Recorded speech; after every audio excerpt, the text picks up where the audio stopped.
Sou geminiana, gente. Geminiano é assim. Let's go. Bom dia a todos. Bom dia. Vamos começar mais uma aula de história do oitavo ano.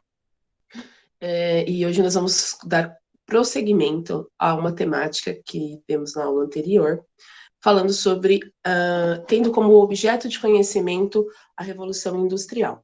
Porém, nós fizemos um pequeno desdobramento e contextualizamos essa temática com relação a assuntos do cotidiano. E para começar, lancei uma questão disparadora para os nossos alunos, queridos, amados da Escola Estadual Professor Massaíde Sequini, dos oitavos anos do ano de 2021, que estão representados por esses gloriosos participantes da aula de hoje. Eu lancei uma questão disparadora sobre o trabalho infantil. O que está envolvendo isso, né? Como que o aluno, como que o adolescente, esse estudante do oitavo ano ou essa estudante do oitavo ano enxerga o trabalho infantil? Então, eu vou pedir para vocês agora, né, gentilmente participarem e darem a fala de vocês acerca disso. Do que vocês pensam? Quem começa? Vamos lá. Hoje, a mediação do chat é feita pelo nosso querido David Lopes. Ele vai ser a voz dos amigos tímidos. Vamos lá? Quem vai? Quem pode começar? Pessoal, não precisa brigar. Temos tempo ainda. Quem vai ser o primeiro a se manifestar aí? Trabalho infantil, o que você pensa sobre isso? Abra o microfone. Trabalho infantil, eu acho que é uma coisa muito errada, porque a infância é uma hora que você está aprendendo ainda e você não tem muita ideia das coisas, você não tem uma ideia de mundo no geral. Se você trabalhar, você não vai poder aprender sobre, sobre as coisas principais da vida que você tem que aprender nessa idade. E aí você pode acabar desencadeando alguma coisa para o futuro que vai atrapalhar a sua vida. Perfeito, perfeito, perfeito, perfeito. Mais alguém, gente? Pessoal, esse foi o Fernando Santos, do oitavo ano de dado do ano de 2021. Por que eu estou falando isso? Porque nós vamos fazer uma cápsula do tempo e depois nós vamos fazer a revisão desses vídeos. Vai ser muito interessante, né? Lembrar como era. Mais alguém? Mais alguém? David, alguém se manifestou no chat?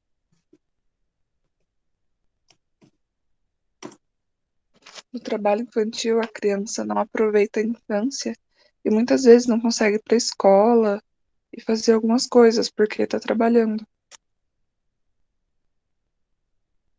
Exato, exatamente. Essa foi a Ana Carolina, do oitavo ano A.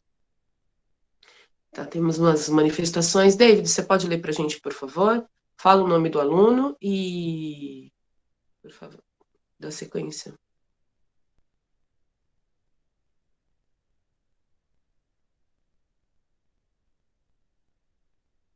Pessoal, é assim, né? Ixi, o David saiu. Pediu para fazer um. Ficou tímido. Mas vamos lá. É conexão ao vivo, são essas coisas.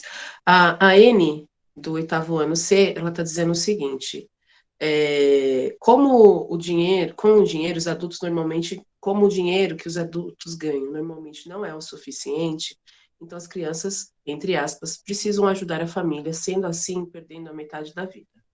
Obrigada. Então, a Anne, ela enxergou, né, essa questão de que os pais precisam, né, algumas famílias precisam do auxílio financeiro proveniente do trabalho de seus filhos. Mais alguém quer se manifestar? Vamos lá, nós temos aí hoje o Roger, a Maria Luísa, Giovana, Rebeca, Guilherme Barros, Felipe Pérez, né, o Fernandinho está aí, a Bruna Nascimento, Munaira, Rebeca, Praxedes, David, Yasmin. Olha, tem bastante alunos. A M é tímida. Vamos lá. Ninguém vai manifestar? Felipe, o que você pensa? Munaira, Rebeca, Yasmin, E aí, Flor, vamos. Vamos, David. tudo bem? Tudo. Esse é o glorioso David do 8º ano A. Vamos lá, David. Hum, Se a gente pegar fundo e estudar o que realmente é o trabalho infantil, a gente vai entender que geralmente são crianças de idade menor de 16 anos, né? Até porque para trabalhar no Brasil precisa ter mais de 16 anos ou mais de 14 anos, caso for jovem aprendiz. Mas se a gente for pegar fundo para estudar, a gente vai entender que. Eu perdi. Calma aí. Continua, tá no caminho. Tá no caminho. Hum, São pessoas com situação financeira abaixo da média no Brasil, né? E trabalham para ajudar os pais, a família. Mesmo que seja errado, né? Porque a criança ela precisa de uma educação. Como você disse, a educação ela é libertadora. É isso.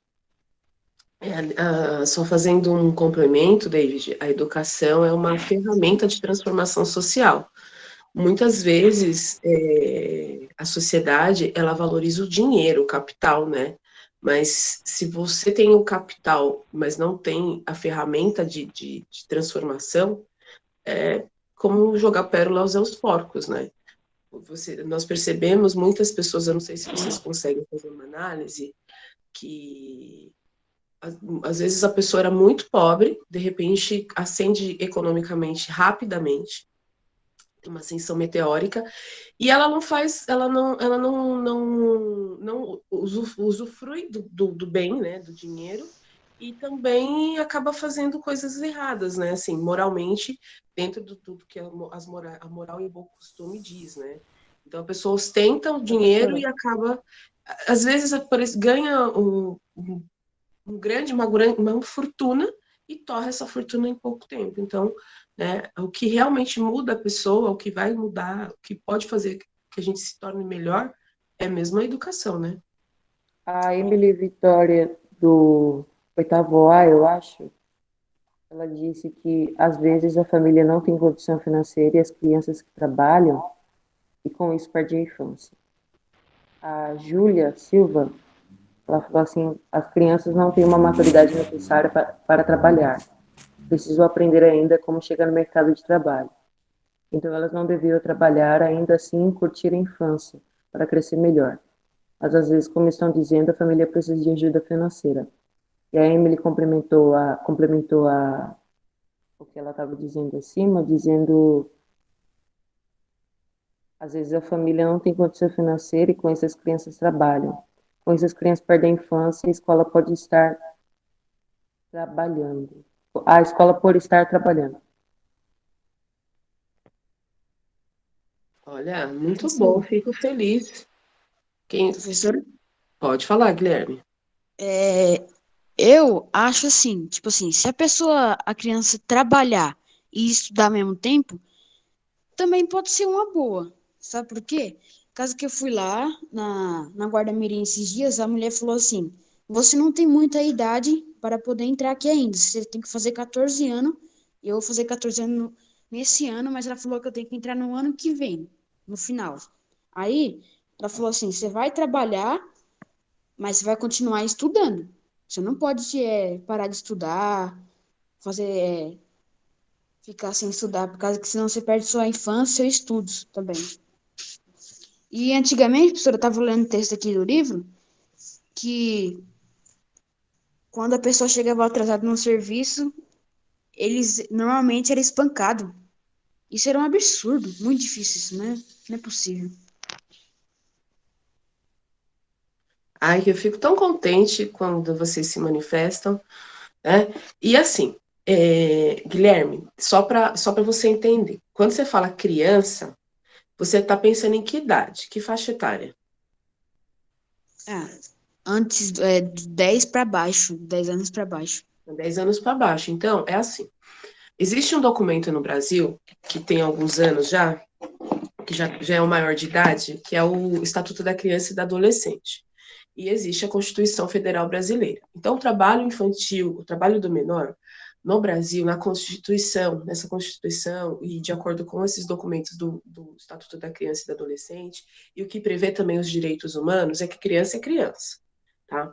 Então, as fases, como o pessoal falou, e só para a gente amarrar, as fases do desenvolvimento infantil, desde lá do bebezinho, todas as fases que nós desenvolvemos são extremamente importantes para nosso desenvolvimento pleno como cidadão, como pessoa, enfim. Tá? Então, não tem essas fases da criança de botar a mão na boca quando é bebê, de engatear, tudo isso é importante, tá? Quando nós vamos para quem vai para a pré-escola e tudo e tal, é importante. Aquela fase que vocês estão lá no 6º ano, de brincar, gritar, fazer aquela coisa toda, é muito importante para o desenvolvimento de vocês como um todo, pleno. Então, algumas crianças que passam por um processo que tem essa não podem ter essa vivência, né? Vai para a escola. Por exemplo, eu vou falar até de uma realidade que eu visualizo aqui, onde eu moro. Eu vejo que tem crianças que eles trocam o dia pela noite. Então, por exemplo, os pais precisam de auxílio para poder conquistar o pão de cada dia, e as crianças durante o dia, agora durante a pandemia, elas eu acredito que não estão indo para a escola, e também quando vão para a escola não devem fazer o uso adequado, né? Assim, não conseguem aproveitar adequadamente a escola por N situações, também vocês imaginam. Chega em casa, tem que trabalhar, né? Tem que ajudar no trabalho ali doméstico, ou no trabalho doméstico, assim. Como eles são coletores de material reciclado, então eles devem fazer isso o dia todo. Aí quando vai para a escola, tá cansado. E aí quer extravasar, porque é o lugar onde quer extravasar. Aí vai brincar, vai pular, vai ser desobediente, vai ser indisciplinado. Aí tá com fome, tá de saco cheio, tá estressado. Ele não vai aprender, ele não quer aprender. Ele quer bater papo na escola com os amigos. Olha, até a professora tá mudando a perspectiva. Quando chega de noite, aqui onde eu moro, eles vão pra rua pra brincar. À noite, tipo 10, 11, meia-noite. E aí eu fico pensando, o que vai ser dessas pessoas? Como é que eles vão se desenvolver? Aí eu estou fazendo esse recorte para vocês verem como é o dia a dia, tá? Então é isso. Isso não pode, tá? Na lei brasileira, na Constituição brasileira, em todos os documentos, na Constituição brasileira, no Estatuto da Criança e do Adolescente, nos direitos humanos, né? A Unesco, esqueci, a Unicef, todos os órgãos, vários grupos e órgãos internacionais defendem a infância para um bom desenvolvimento, né? Beleza. Porém, no ECA, existe uma parte que é a questão que o David falou, do jovem aprendiz. Por isso que a Guarda Mirim, ela abre anualmente um programa, né, para ingressantes fazerem uma profissionalização. Isso é permitido. Quando o jovem, Guilherme, entra como aprendiz, ele pode, sim, fazer parte do grupo Guarda Mirim, mas desde que é tudo limitado, tem um horário, uma carga horária bonitinha, que não pode passar o máximo, porque vocês não podem ter prejuízo da escola. Então, assim, o cara vai. Como vocês ainda estão em formação, não dá para você entrar às 7 da manhã, sair 7 da noite e ir para o curso noturno. A gente vai chegar em casa meia-noite para entrar às 7. Tem pessoas que fazem isso? Sim. Mas legalmente não é o ideal. O ideal seria, por exemplo, você estuda de manhã, à tarde você vai frequentar um tanto de horas, né? No lugar lugar que trabalha, mas desde que você não vai ser só trabalho, tá? Vai ser trabalho e uma formação. Então, você vai trabalhar numa empresa, vai ser estagiário lá, e aí uma empresa de administração. Então, você vai ter uma formação, a empresa vai te dar uma formação, né, de profissionalizante, e você vai fazer tantas horas na prática, que é o que o estagiário faz. Deu para entender? Mas é importante, sim, a questão do fazer. E tem essa questão cultural que o Guilherme colocou também, gente, que a gente tem que colocar em prática. Porque, normalmente, como nós somos oriundos de famílias, de pessoas, de trabalhadores, o trabalho faz parte, né, do nosso cotidiano. Né? Então, a maior parte das famílias brasileiras tem o trabalho, o trabalho ele é introjetado nas vidas familiares, nas nossas vidas, muito cedo. Né? Eu mesma comecei, minha primeira carteira de trabalho, eu tirei com 14 anos. E eu já queria trabalhar, não via a hora de ter procurava emprego como uma doida, que eu queria trabalhar, eu queria ter minhas coisas. A gente tem essa concepção de que de não, por exemplo, se a família não precisa do seu dinheiro para compor a renda, mas você quer ter o dinheiro para comprar suas coisas e para trabalhar, ver coisas, pessoas. Isso tem um lado muito positivo, porque você agrega na sua formação como indivíduo. Porém, hoje, quando eu faço uma análise, eu falo, caramba, eu comecei a trabalhar registrada com 16 anos. Por tempo de serviço, daqui a pouco eu me aposento. Eu poderia me aposentar, né, se fosse por tempo de trabalho. Não, eu não tenho 46, não. Mas estava próximo. Mas eu não vou poder por conta das questões trabalhistas, previdenciárias do nosso país. E aí eu olho e falo, poxa, eu podia ter feito tanta coisa, eu podia ter feito mais cursos, eu podia ter feito outras situações, porque a minha família, nós sempre fomos uma família de trabalhadores, com uma renda limitada, nada de ostentação, mas a gente não tinha, se eu não trabalhasse, não ia fazer falta, entendeu? Então, eu faço essa análise também. Foi muito bom para mim, né? Porque me jogou para frente, mas eu penso que na minha formação acadêmica eu poderia ter feito outras coisas, né? Ter aproveitado mais a minha juventude. Por isso que eu sou assim. Professora, o Fernando disse que quando as pessoas entram como jovem aprendiz, se encaixam nos 14 a 24 anos, com uma carga horária no máximo de 6 horas diárias.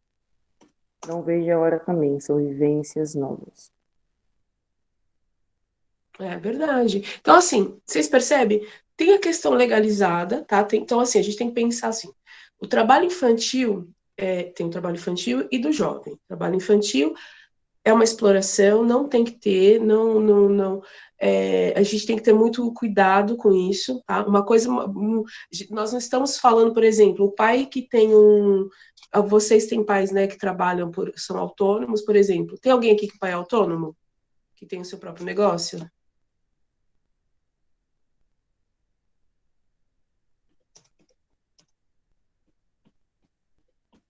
O que seu pai faz? Eu tô aqui em dois equipamentos, tá, gente? Por isso que eu tô olhando para lá, que eu leio aqui, leio aqui. Fala aí, dá um exemplo rápido, gente. Tá, o que eles fazem?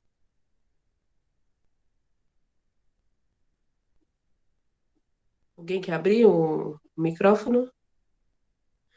Ó, então, por exemplo, vocês, ó, minha mãe, meu pai, vamos supor. Amy, o que seus pais fazem? Rapidinho. Eles têm uma loja de eletrônicos, tá? Pessoal, os pais da Amy têm uma loja de eletrônicos, depois ela passa o contato aí, vão fazer o merchan, né, da loja, ligue para já, vende tudo, depois dá umas dicas pra gente de eletrônico, tá? Olha, a Emily, olha, legal, seu pai é funileiro, legal também, depois vamos fazer um networking aí, fazer gente, merchandise, né? Merchan é tudo na vida, né? Propaganda é a alma do negócio. Olha, o David, pai responsável por uma administração. Olha só os burgueses aqui na sala, hein? Olha só, todos filhos de coisa. Isso aí, olha, a mãe do Fernando Doce de Solar. Agora pronto, falou do merchan, todo mundo quer o merchan de graça, YouTube, aí, ó. Ó, Brasil, pessoal querendo merchan. Eu sou a garota propaganda. Tchan. Vamos lá. Mas assim, por exemplo, os meus avós eram feirantes, né?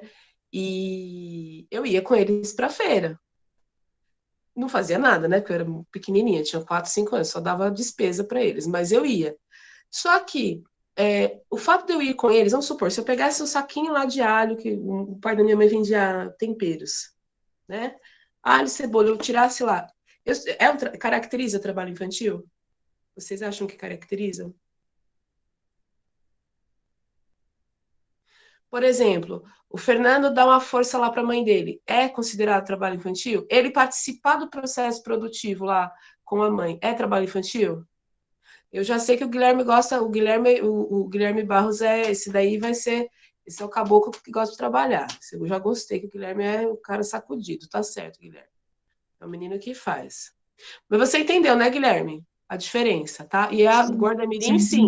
Ó, esse ano, caprichem nos estudos, na participação, porque a partir do ano que vem, vocês já podem se inscrever para o processo seletivo da Guarda-Mirim e outros processos seletivos. Depois a gente faz um bate-papo só sobre isso, que aí eu vou dar umas orientações para vocês de estudos.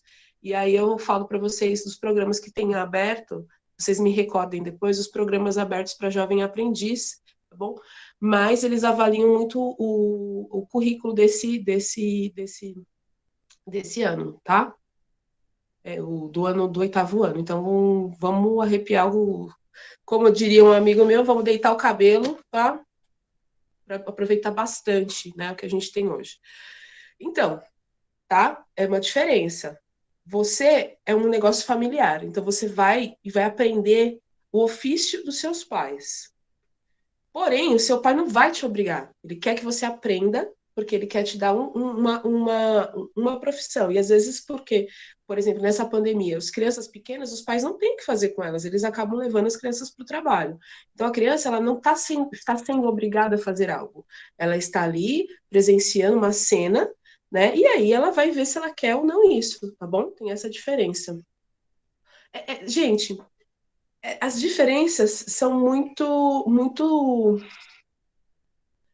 É como um fio de cabelo, muito frágil, muito sensível, muito tênue, para que a gente possa, como eu posso dizer para vocês, para que a gente tenha essa concepção, né, do que é exploração ou não. Então, a gente tem que ter uma percepção muito, uma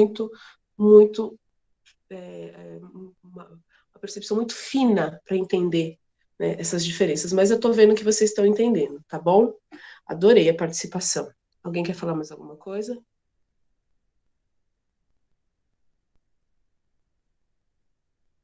Olha, eu penso assim, se a família tem um negócio, né? é, Se a família tem um negócio, eu particularmente é um negócio familiar, então eu acho que particularmente todos os indivíduos da família têm que entender aquilo que se faz. Se a pessoa quiser seguir o caminho, ok, se não, não. Mas a família é uma comunidade, então se nós não aprendemos a viver com essa família, se nós não aprendemos a família é o primeiro contato que nós temos com a sociedade. Então nós aprendemos a, a dividir trabalho, a dividir as coisas dentro da família, depois na escola. Então, se nós não temos essa concepção do coletivo dentro de casa, fica difícil ter o coletivo também fora, né? Professora, Pode falar. Vou fechar aqui, tá? Quando você ler, por favor. o Fernando falou uma coisa muito interessante aqui, eu achei interessante. Ele falou assim: na minha visão, seria trabalho e exploração infantil quando você tem que trabalhar para conseguir uma renda, assim perdendo um tempo preciso na vida.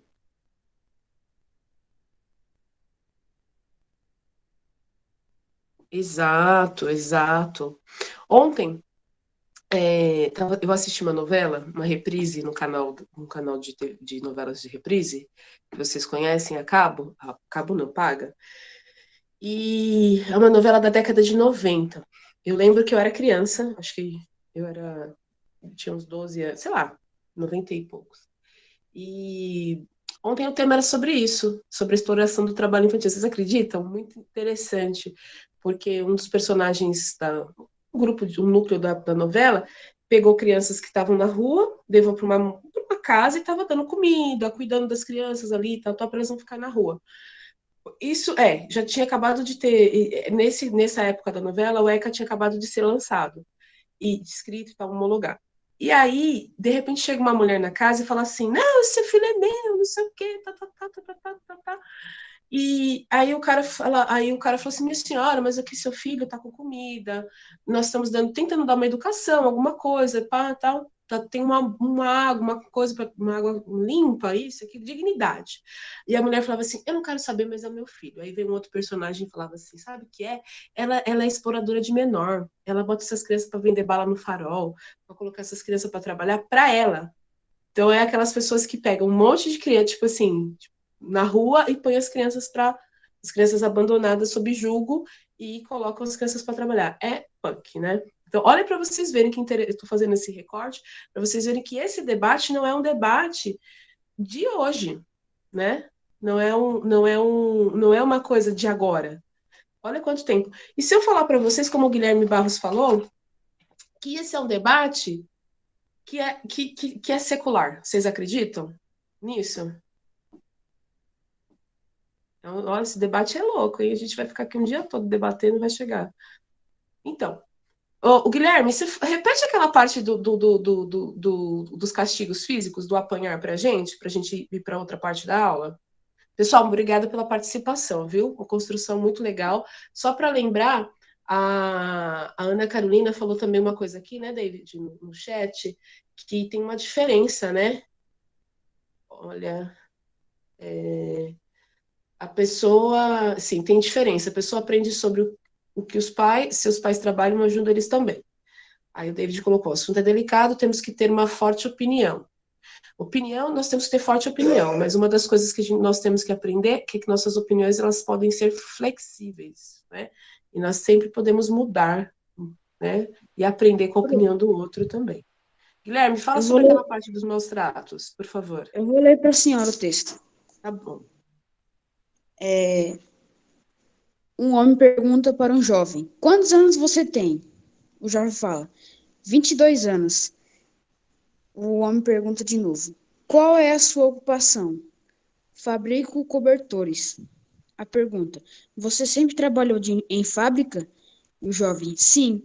Com qual idade você começou a trabalhar em fábrica? Com 8 anos. Ficou quanto tempo na mesma função destes os seus 8 anos?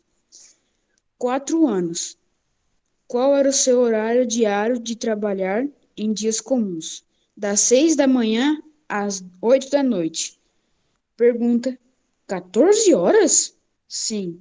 Quais eram os intervalos para descanso? 1 hora, 1 hora da tarde. Em quais períodos você trabalhava em dia de alta produções? Das 5 da manhã às 9 da noite. 16 horas? Sim. Qual é a distância que você morava da fábrica? Cerca de 3 quilômetros. Depois de todas as horas de trabalho, você acordava o tempo certo de trabalhar? Raramente acordava sozinho. Normalmente meus pais me levantava da cama. Você chegava na fábrica no horário correto todos os dias? Não. Qual era a punição? Normalmente eu era espancado. Uau! Que relato, hein? Nossa, obrigada, gente. Uma salva de palmas para o Guilherme, lindo. Amei isso aí. Esse texto você tirou de que local, o Guilherme, por favor? Do Currículo em Ação, volume Uau! 2. Ai, que bonitinho, que lindo. Eu fico, a professora ficou feliz. Que você tá tomando as rédeas do seu. Isso, gente. Vamos abrir aí, vamos bater umas palmas para o Guilherme, todo mundo. Isso. Nossa, vai. Ai, fica. Fique, emocionou, emocionou. Quer ver a professora de História feliz?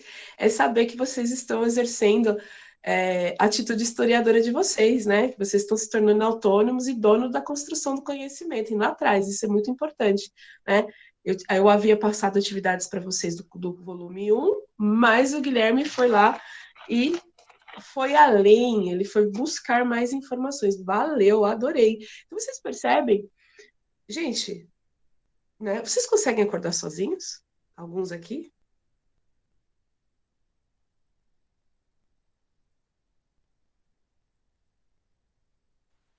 Às vezes, Pro, eu consigo.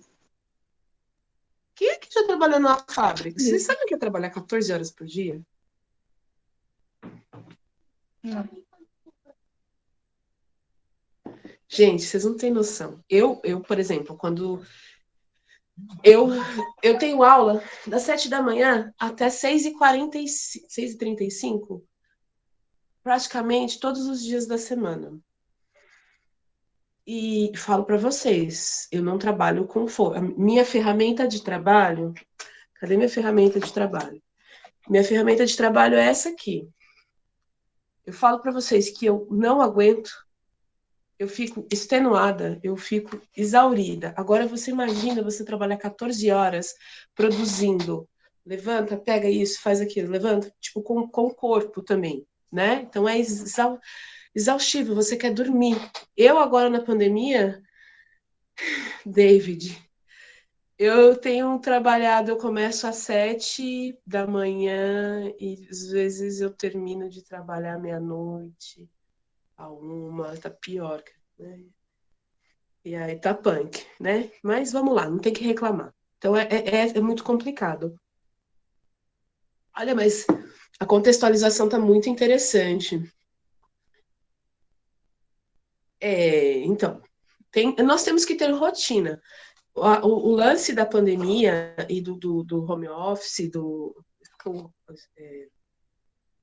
homeschool, como nós estamos fazendo agora, tentando, né, fazer uma coisa homeschool, é que em casa você não tem, você tem as suas tarefas, né, e parece que o privado e o público se misturam e você tem que dar uma atenção. Por exemplo, às vezes as pessoas falam comigo mais tarde e aí eu fico sem graça de não responder, né? Enfim, e aí vai indo quando você vai ver se já trabalhou bastante. Mas tá bom. Mas vamos agradecer que estamos vivos, né? O importante é estar vivo, depois a gente vê o que faz. É uma grande lição. Mas não tenho que reclamar, não. Né? Agora está indo, agora a gente já está se acostumando, a gente já está se tomando apropriação, lógico que não é o ideal, mas nós vamos lá. Eu já trabalhei por 10 horas, é um tipo de rodízio, a maioria das mulheres ficam na cozinha. Mas seria o quê, Anne? Conta para nós aí. Pode escrever. Nós vamos tomar outro rumo aqui, né? Uma coisa que eu tenho aprendido assim, nós fazemos um plano, uma rotina, e essa rotina ela não vai ser seguida, mas eu acho que vocês não o debate é interessante, não tá? Sim, é legal. Porque você Qual faz uma loja? coisa, você não Pode vai falar. seguir 100%, mas você vai ter pelo menos ali um rumo para saber o que você está fazendo. Sim, e nada vale a história se nós não contextualizarmos, né? O que adianta nós falarmos sobre o trabalho infantil, falar sobre a Revolução Industrial e a gente não entender? Mas esse trabalho infantil que essa discussão, né, enquanto a Anne vai fazer falando aí, mas o que a Anne está falando que ela. Mas na comunidade, na sua comunidade japonesa. A sua comunidade é japonesa, não é, Anne? Conta aí pra gente um pouquinho. Vai escrevendo, tá? O David está fazendo. Ai, gente, o David está falando assim. Essa aula está interessante, muito bom discutir as relações sociais para melhorar nossas opiniões e evidências. Muito bem. Tá. Anne, conta essa historinha direito. Para a gente entender. Então, por exemplo, eu vou falar um pouquinho sobre a concepção, enquanto a Anne vai escrevendo, a gente vai falar um pouquinho da concepção da infância. Essa infância que nós enxergamos hoje, o mundo infantil, que tem todo um núcleo, né? Pessoas que se debruçam a estudar o trabalho, a psique infantil, o desenvolvimento, a escola, isso, os brinquedos, móveis, roupas, desenhos, tudo isso que é voltado hoje para o mundo infantil é algo recente. Durante a história, as crianças eram vistas, até meados do século XIX, as crianças eram vistas como adultos em miniaturas. Tá? Então, a criança ela não era vista como um ser especial que precisa brincar e tal, e tal, e tal. E, normalmente, como as condições de vida, né, nós não tínhamos algumas condições, a maioria das crianças, principalmente as mais pobres, elas adentravam na rotina, no cotidiano familiar desde sempre. Então, nos primeiros passos, quando começava a dar os primeiros passos ou fazer alguma coisa, assim, tivesse um pouquinho mais de autonomia, ela já acompanhava os pais em algumas tarefas, principalmente os pais que eram trabalhadores. Então, as crianças sempre estiveram dentro do seio familiar, que também era o seio produtivo daquele núcleo, né, de pessoas. Então, essa era a dinâmica. Então, se os pais eram artesãos, comerciantes, enfim, e precisavam trabalhar, não tinham com quem ficar, as crianças elas acompanhavam os pais, tanto nos campos quanto nos trabalhos urbanos, tá? Então, isso sempre existiu. Com a Revolução Industrial, como eu disse para vocês, houve, com o êxodo rural, né, proveniente da política dos cercamentos, que nós vamos falar sobre isso amanhã, se Deus quiser, a política de cercamentos, ela fez com que as pessoas acabassem sendo expulsas dos lugares que viviam milenarmente, né, das terras comunais, das terras que eram terras feudais, e por conta dessa política de cercamentos, essas pessoas acabaram sendo expulsas para dar lugar à pastagem, né, aos rebanhos. E essas famílias eram famílias grandes, né? Porque, vamos supor, não tinham controle de natalidade, não tinham programa familiar, etc. Então, as pessoas tinham filhos, muitos filhos, precocemente, né, também, e viam as crianças como mão de obra, né? Então, era dessa forma. Então, não se via a criança como uma pessoa. Tanto é que vocês podem ver, não tinha uma roupa bonitinha para a criança usava uma roupa igual do adulto, pequena, né? E era tratado como um adulto pequeno. Então, se exigia que a criança tivesse comportamento de adulto, porque ela criança é um adulto pequeno, né? Então, quando essas famílias começam a ir para as fábricas, onde vai ficar essas crianças? Porque mãe e pai tinham que ir para a fábrica. E o turno de trabalho era de em torno de mais de 12 horas diárias. Então, as pessoas às vezes não viam o sol, né? Então, não tinha escola, tá? Assim, as outras crianças, não as crianças provenientes de famílias trabalhadoras, de famílias proletárias, de famílias camponesas, essas crianças tinham professores particulares, tá? Ou algumas crianças, tá? Então, na antiguidade, os gregos e romanos e os povos antigos, eles priorizavam a educação, sim, mas não, essa educação não se estendia a todos, tá? Não eram todas as pessoas que recebiam uma educação, mas não era uma escola igual nós temos hoje, tá? Alguns indivíduos, durante a Idade Média, ingressavam nos seminários, nos monastérios, e aprendiam alguma coisa, mas era muito, muito pouco. Depois, né, na Idade Moderna e por aí, as crianças que tinham famílias mais abastadas tinham condição de pagar professores particulares para isso, né? E o professor até que sempre ganhou mal, né? O professor nunca foi muito. Tinha prestígio, um prestígio que vocês não têm mais ideia, né? Mas não tinha muito dinheiro, não, nunca ganhou muito dinheiro com educação. Beleza. Na Revolução Industrial, a gente vai ter essa. Cadê a Anne, gente? A Anne parou de falar aqui. E na Revolução Industrial, o que vai fazer com essas crianças? Porque aí os adultos tinham que ir para trabalhar, não tinham que fazer, tinham que ir para a fábrica. Então, vai começar um problema social grave, onde nós vamos viver, o que nós vamos fazer, como é que nós vamos nos manter. Porque no campo você planta meia dúzia de batata, bota a criança para carpir, você está ali, você está vendo tudo, agora, e numa cidade. Então, muitas vezes, a criança ela começou a ir junto com a mãe, né? Amanhã eu vou apresentar um texto para vocês, que nós vamos fazer uma reflexão, que fala sobre isso. Então, a mãe, às vezes, carregava o filho. Então, a criança, desde do peito ali materno, estava dentro do contexto industrial. E aí, essas crianças vão ser vistas como adultos em miniaturas, né, dentro das fábricas, e vão ter dedos amputados, vão apanhar, vão ser afogados. Todos os tipos de violência, castigos físicos vão ser empregados dentro das fábricas com relação a essas crianças, né? Mas qual era a alternativa para essa mãe, para esse pai? Não tinha uma escola, não tinha avó, porque esse conceito de família que nós temos hoje essa organização de tipo, a mãe vai trabalhar e a avó cuida, isso vem da cultura africana e indígena, tá?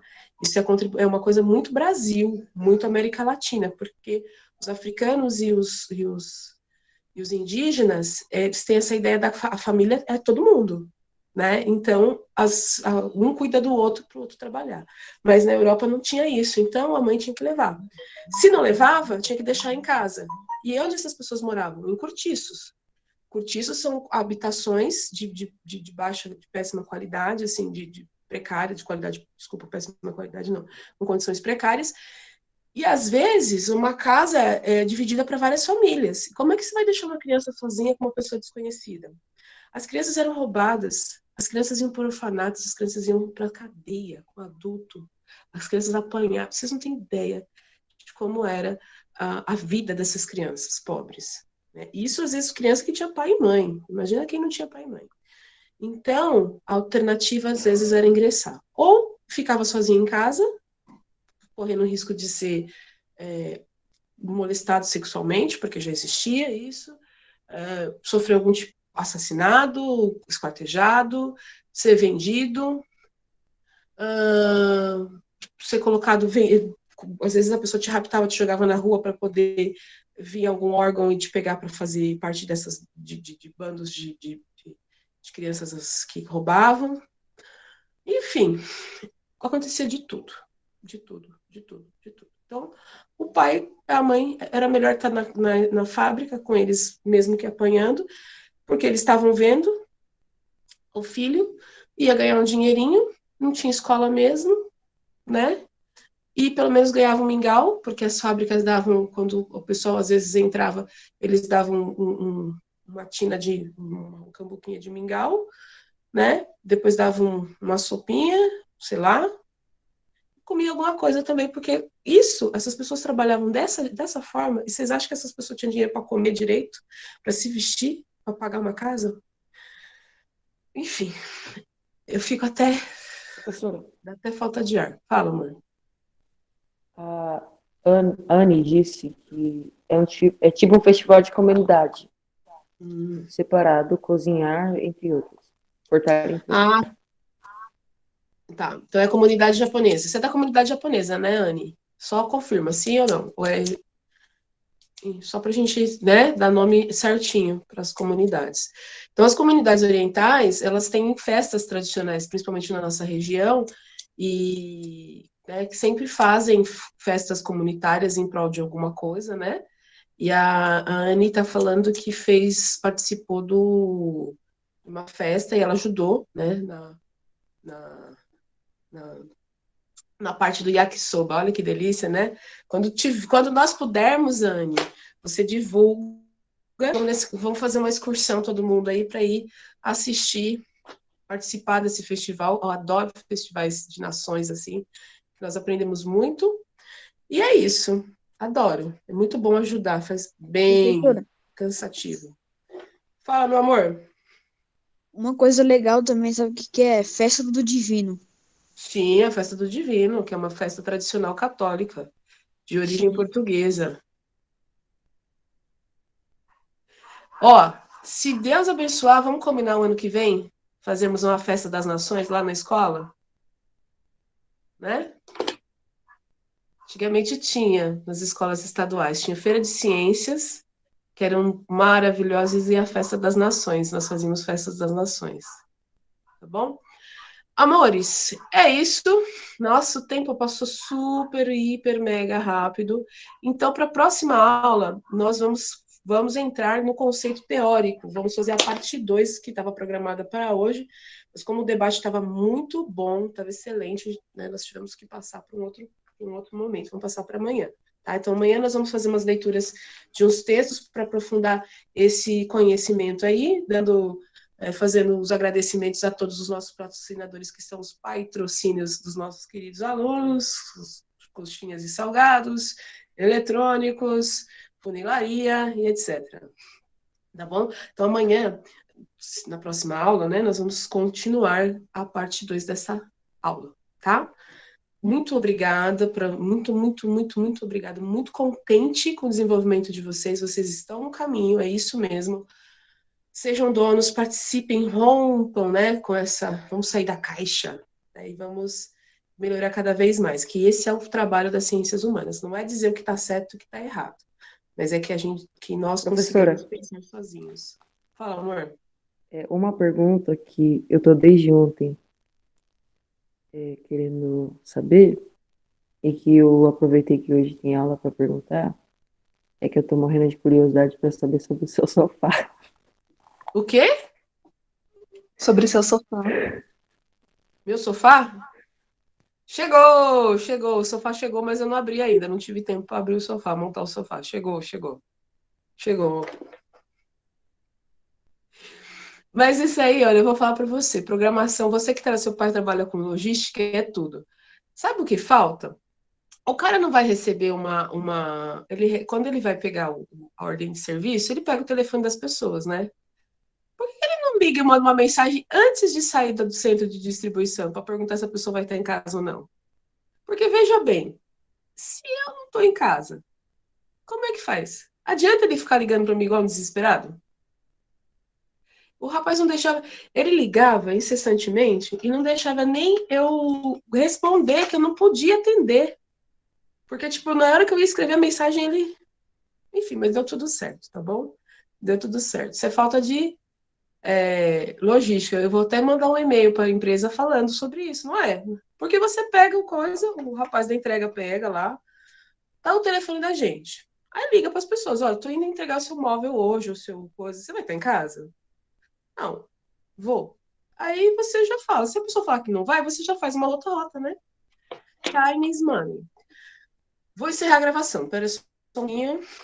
Beijo, obrigada. E para quem for assistir depois também, um beijão no coração. Saudades de vocês todos. Beijo, tchau.